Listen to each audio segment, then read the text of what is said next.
Pleasant morning to one and all. Students, how are you? Watching the videos regularly? No, now? Through views, we come to know that how many of you are watching and how many of you are not. Initially, 7th standard students, they were regularly watching the videos. Now they are not. Casual attitude is developing slowly. Don't do that. So today, what we will do is, after watching the videos, okay, go to the YouTube comment section and mention there whether you understood the chapter or not. If you have any queries, questions, you have my WhatsApp number, so please ask question over there. Is that clear? With this, I am going to start today History chapter number 2, New Kings and Kingdoms. Children, don't forget to mention your comment. I am waiting. History chapter number 2, New Kings and Kingdoms. The topic is the emergence of new dynasties. Many new dynasties emerged after the 7th century. What is the meaning of emerge? Developed.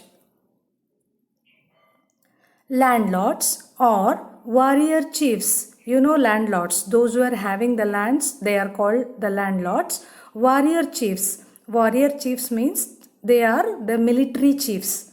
Were acknowledged means recognized as Samantas by the existing kings. So during the 7th century, landlords, those who were having land, zamindars or warrior chiefs, they were recognized as the Samantas. Samanta, you can say that it is a type of title given by the existing kings.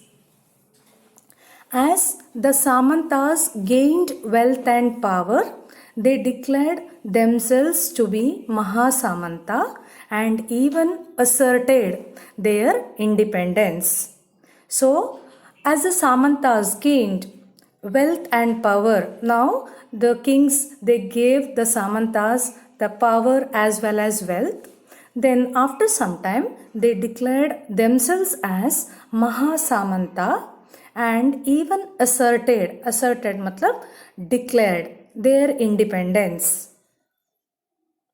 Rashtrakutas, for example, in the Deccan, overthrew the Chalukyas of Karnataka. In some cases, men from enterprising families used military skills to build kingdoms. So last point, what it says, in some cases, men from enterprising means business families, used military skills. They developed some military skills, warfare skills by fighting, and afterwards they built their own kingdoms. They were not the Samantas, they were not the Mahasamantas, they were not the kings, but by using their power and the military skill, they built their own kingdoms. Brahmanas like Kadamba Mayura Sharman and Harichandra took up arms and established their kingdoms in Karnataka and Rajasthan. So, here two names are mentioned, Mayura Sharman and Harichandra. Now, one point we have to understood that both they are the Brahmanas. Usually in the olden days, Brahmanas, they were either engaged in the teaching work or the priest, all these things. But they took up arms, just like Kshatriya, they took up arms and established their kingdoms in Karnataka and Rajasthan. Here you can see the Rashtrakuta Empire. So I have marked here, this is Rashtrakuta, yellow one, and as well as the Chalukyas. So Rashtrakutas, they overthrew the Chalukyas in the Deccan. So this map is very important.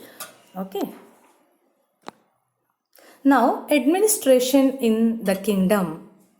High sounding titles like Maharajadhiraja, Tribhuvana Chakravartin, and so on were adopted by the new kings.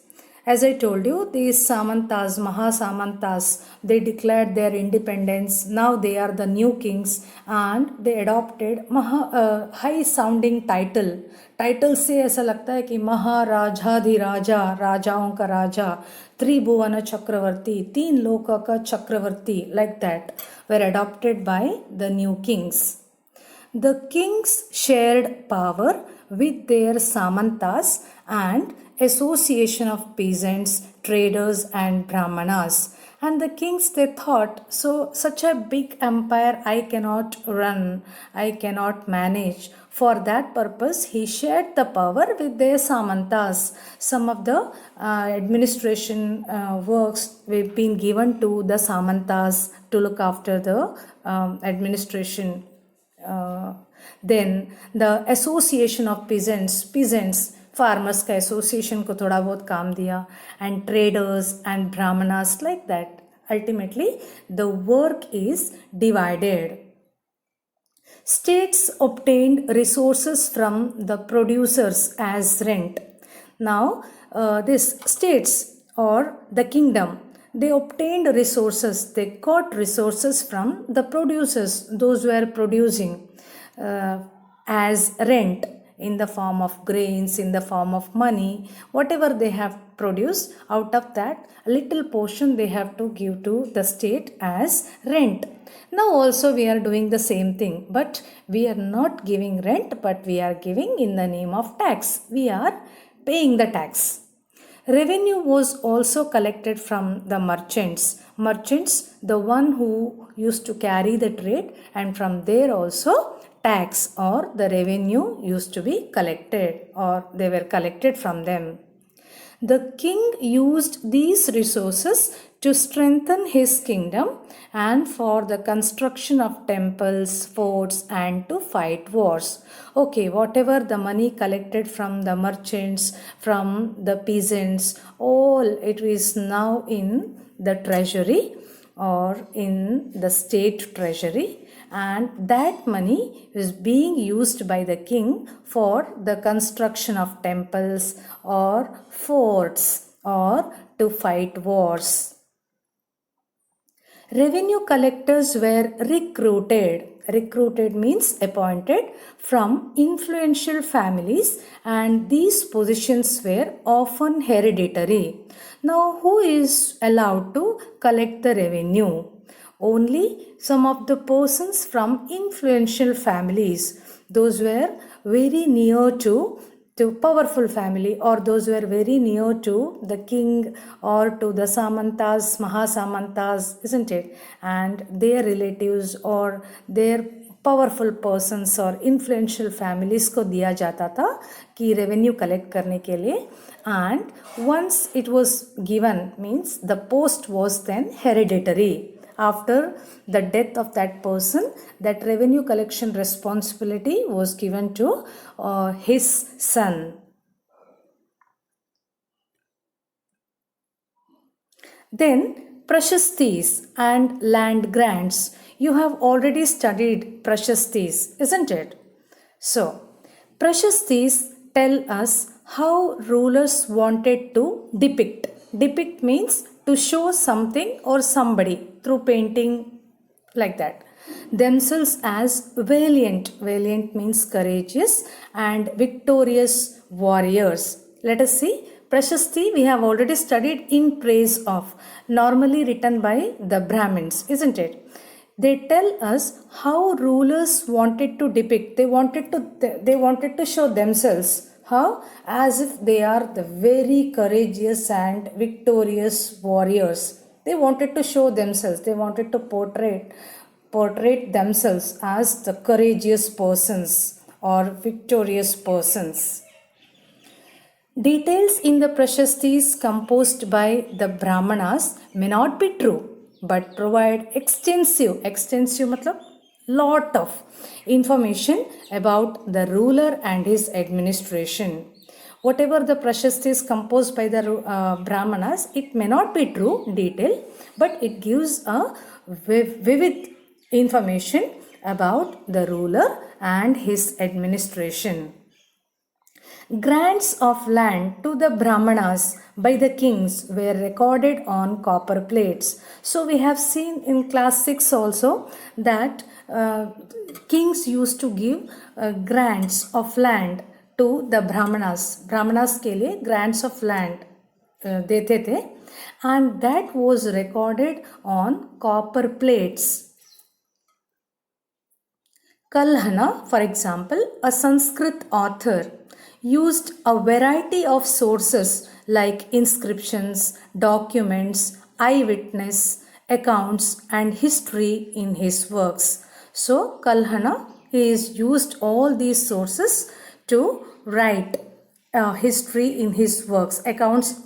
He used all these things in his works. So this is the image of copper plate. Actually, you might have seen it is something is written that is written in Tamil language.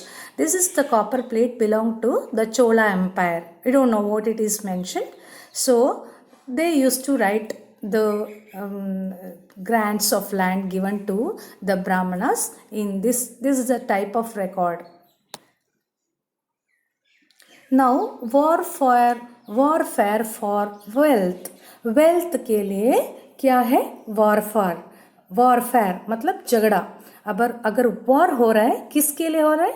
Wealth के लिए हो रहा है. Let's see.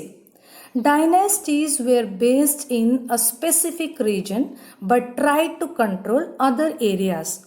Okay, I am now the ruler of South. Now I am very solid in my area, but afterwards I wanted to acquire the western part or the eastern part or the northern part.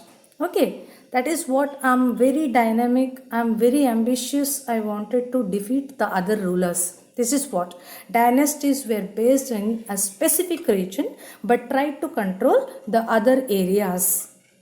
Kanauj, where it is? It is in Uttar Pradesh. In the Ganga Valley was one of such a center of conflict between Gurjara Pratihara, Rashtrakuta and Pala dynasties.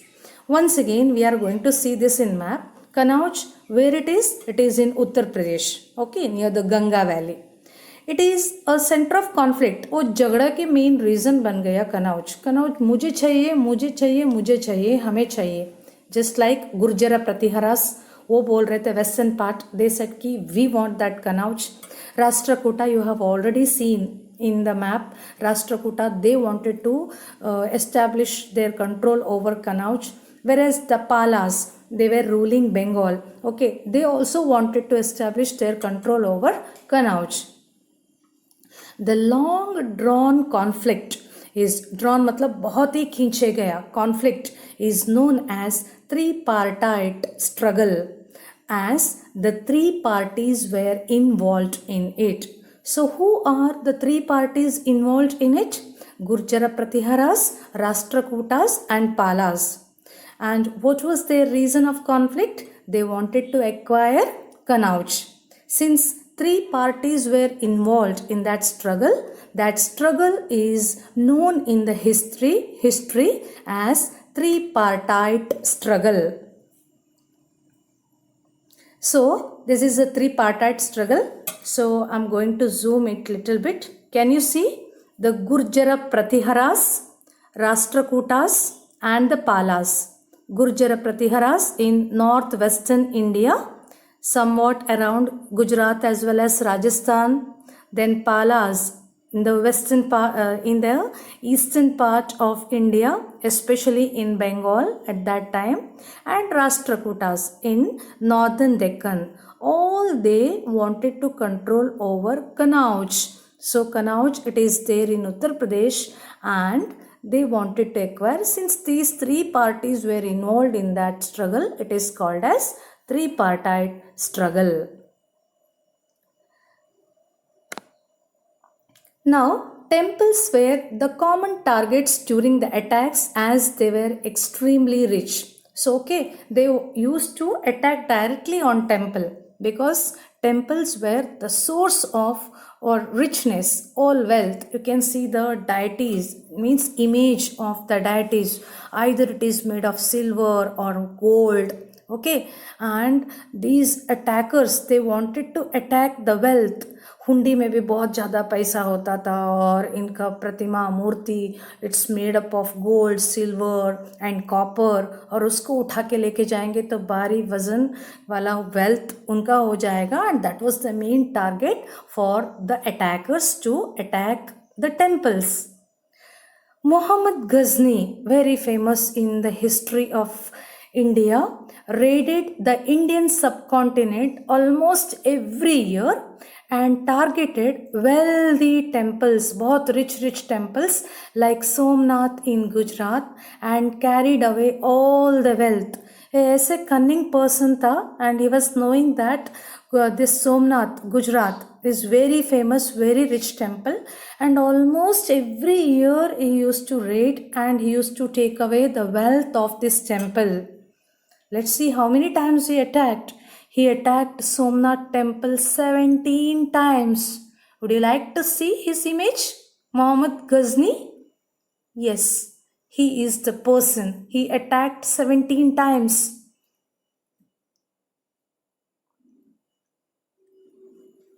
Next, Al-Biruni, an entrusted scholar of Muhammad. ये मोहम्मद का ही बहुत scholar वाला person था, एक employed था, wrote किताब ul Hind in Arabic.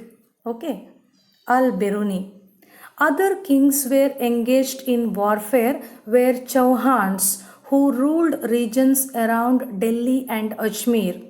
We have already studied the Palas, the Rashtrakutas, and the Gurjara Pratiharas over Kanauj, and that was called as three-partite struggle. Then Muhammad Ghazni attacking the temples of India, especially Somnath, 17 times. And this we come to know through Al-Biruni, an entrusted scholar of Muhammad, through Kitab ul Hind book. And other kings, they engage in warfare were Chauhans. Chauhans, the rulers of Delhi and Ajmer, they were ruling that area in those days. Chauhans were engaged in conflict with the Chalukyas of Gujarat and Gahadwalas of western UP. Chauhans, they were ruling. Chauhans, they were also called as Chahamanas. Very important person, you know about this Prithviraj Chauhan. Okay, and they were engaged in conflict. हमेशा झगड़े के साथ रहते थे. किसके साथ झगड़ा करते थे? With the Chalukyas of Gujarat. Gujarat वाले के साथ, चालुक्यस के साथ वो झगड़े में रहते थे. And Gahadwalas of western UP. Prithviraja III was a popular Chauhan ruler who defeated Afghan ruler Muhammad Ghori in 1191 but lost to him in 1192. So two dates are mentioned. In the year 1191, Prithviraja Chauhan is defeating Muhammad Ghori. So in the very next year 1192, Muhammad Ghori, he comes with a very I can say well established force and he defeats Prithviraj the third. So two conflicts, 1191 and 1192. In one battle, Prithviraj III was victorious, and in the second battle, this Muhammad Ghori was victorious. So that's all today. This is what we have studied. Thank you. And the remaining session we are going to see on Thursday. Okay. Thank you. Thank you so much. The next part would be posted on my channel on 23rd April, Thursday. Keep watching. Thank you.